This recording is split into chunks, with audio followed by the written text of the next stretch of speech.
Hello friends, welcome to my YouTube channel Sumit smart study.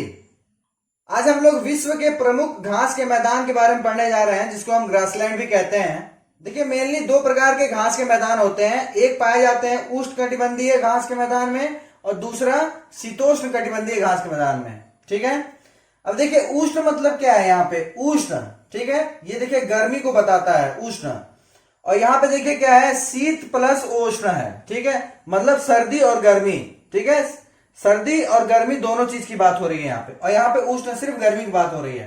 ठीक है, तो मतलब ऐसे घास के मैदान जो मेनली जो गर्म इलाके वाली जगह है वहां पे पाए जाते हैं। ठीक, और शीतोष्ण कटिबंधीय घास के मैदान वो होते हैं वो इलाका जहां पे सर्द गर्म 50-50 मौसम रहता है। ठीक है, अब देखिए ऐसे इलाकों में मैक्सिमम देखा जाता है कि गर्मी ज्यादा रहती है, जिसके कारण जो पानी होता है वो वाष्पित होता है ऊपर, जिसके कारण वर्षा ज्यादा होती है, बारिश ज्यादा होती है। ठीक है, लेकिन शीतोष्ण में क्या होता है कि देखिए गर्मी और ठंडी बराबर रहता है, जिसके कारण क्या होता है पानी ज्यादा वाष्पित होता नहीं है, उसके कारण यहाँ पे वर्षा भी बहुत कम होती है। ठीक, अब देखिए ऐसा क्यों होता है, आइए ये जान लेते हैं। जो उष्णकटिबंधीय घास के मैदान होते हैं वो देखिए कर्क रेखा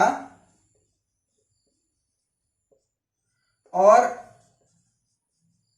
मकर रेखा कि जो बीच का इलाका होता है उसमें पाए जाते हैं। ठीक है, देखिए ये 23.5 डिग्री नॉर्थ है और ये 23.5 डिग्री साउथ है। ठीक है, तो इसके बीच का जो इलाका होता है इसमें उष्णकटिबंधीय घास के मैदान पाए जाते हैं। देखिए ये गर्म क्यों होता है, कर्क रेखा और मकर रेखा के बीच का जो पोर्शन होता है ये जो सूर्य से है वो डायरेक्ट कांटेक्ट में रहता है। ठीक है, मतलब डायरेक्ट किरणें जो सूर्य की हैं वो इसके बीच में पड़ती हैं, जिसके कारण ये जगह जो होती है थोड़ी गर्मी से ज्यादा प्रभावित रहती है। वहीं शीतोष्ण कटिबंधीय घास के मैदान जो होते हैं वो देखिए जो कर्क रेखा है और जो मकर रेखा है। ठीक है, कर्क रेखा के ऊपर वाला पोर्शन और मकर रेखा के नीचे वाला पोर्शन। ठीक है, इसके ऊपर आपका पड़ता है आर्कटिक वृत्त, जो आपका 66.5 डिग्री नॉर्थ में पड़ता है, और इस साइड वाला जो पोर्शन पड़ता है इसको बोलते हैं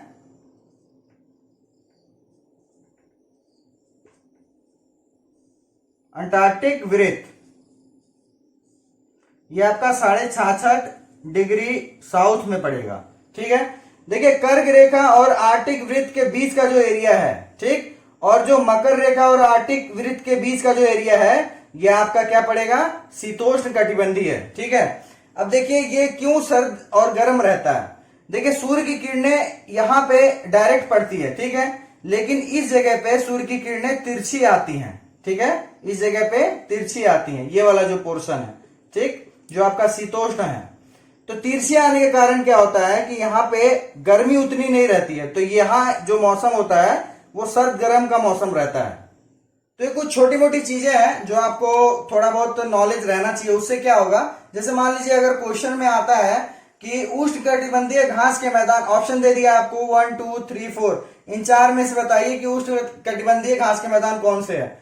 और ऑप्शन में अगर आपको मालूम है कि ये घास के मैदान कहाँ पे पड़ते हैं तो आप बता लेंगे। ठीक है, क्यों, क्योंकि उष्णकटिबंधीय जो कर्क रेखा मकर रेखा के बीच में जो देश पड़ते हैं उसी में वो घास के मैदान आएंगे। ठीक है, तो मैथ की थोड़ी बहुत जानकारी होगी तो आप ऐसे क्वेश्चंस को बिना किसी ट्रिक के आप आसानी से कर सकते हैं। तो आइए एक एक करके इन दोनों को देखते हैं कि उष्णकटिबंधीय घास के मैदान में कौन कौन सी घास के मैदानें आती हैं और शीतोष्ण में कौन कौन सी घास के मैदानें आती हैं। ठीक है, तो आइए हम उष्णकटिबंधीय घास के मैदान के बारे में पढ़ लेते हैं। इसमें हम देखते हैं कि कौन कौन से घास के मैदान आते हैं और वो कहां पे स्थित है। तो इसमें पहला है सवाना के घास के मैदान। देखिए पूर्वी अफ्रीका में पड़ता है ये मेनली, जिसमें केनिया और तंजानिया जगह हैं, और ये उसके अलावा वेनेजुएला में पड़ता है, कोलंबिया में पड़ता है, ब्राजील में पड़ता है, और भारत के दक्षिणी भाग में भी ये पाए जाते हैं। दूसरा इसमें है कैंपोस घास के मैदान। देखिए ये जो घास के मैदान है वो ब्राजीलियन उच्च भूमि में पाए जाते हैं, जो अमेजन नदी के दक्षिणी भाग में है। तीसरा इसमें है लानोज। ये घास के मैदान दक्षिणी अमेरिका के उत्तरी पश्चिमी भाग में वेनेजुएला और कोलंबिया में पाए जाते हैं। ठीक है, चौथा हमारा है सेराडो घास के मैदान, ये देखिए ये ब्राजील में पाए जाते हैं। पांचवा हमारा है साहेल, जो अफ्रीका में लाल सागर से अटलांटिक सागर तक फैला हुआ है। छठा हमारा है पटाना घास के मैदान, जो हमारा श्रीलंका में पड़ेगा।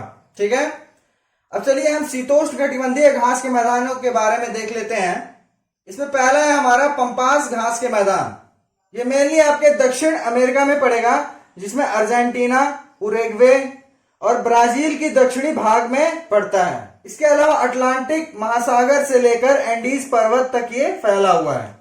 दूसरा हमारा है स्टेपीज घास के मैदान, ये मध्य एशिया, जिसको हम यूरेशिया भी बोलेंगे, के समशीतोष्ण क्षेत्र में स्थित विशाल घास के मैदान को कहते हैं। इसके अलावा ये ट्यूनीशिया में भी पड़ता है। तीसरा हमारा है वेल्ड घास के मैदान, ये दक्षिणी अफ्रीका के भूमध्य सागरी जलवायु में फैला हुआ है। चौथा हमारा है कैंटरबरी घास के मैदान, जो न्यूजीलैंड में पाए जाते हैं। पांचवा हमारा है डाउन्स घास के मैदान, जो ऑस्ट्रेलिया के मरे डार्लिंग बेसिन में पाए जाते हैं। छठा हमारा है प्रेयरी के घास के मैदान, जो उत्तरी अमेरिका मतलब कनाडा में पाए जाते हैं। सातवां इसमें हमारा पुस्ताच के घास के मैदान, जो हंगरी में पाए जाते हैं। और आठवां हमारा है पार्कलैंड के घास के मैदान, जो ऑस्ट्रेलिया में पाए जाते हैं। तो ये कुछ विश्व के प्रमुख घास के मैदान थे, जिससे अधिकतर क्वेश्चंस पूछे जाते हैं, इसलिए आप इसके नोट्स बना लीजिए और उसको रिवाइज करते रहिए। तो अगर आपको मेरा वीडियो अच्छा लगा हो तो प्लीज वीडियो को लाइक कर दें, और अगर अभी तक सब्सक्राइब नहीं किया है चैनल को तो प्लीज सब्सक्राइब कर लें और बेल आइकन को जरूर दबा लें। Thank you.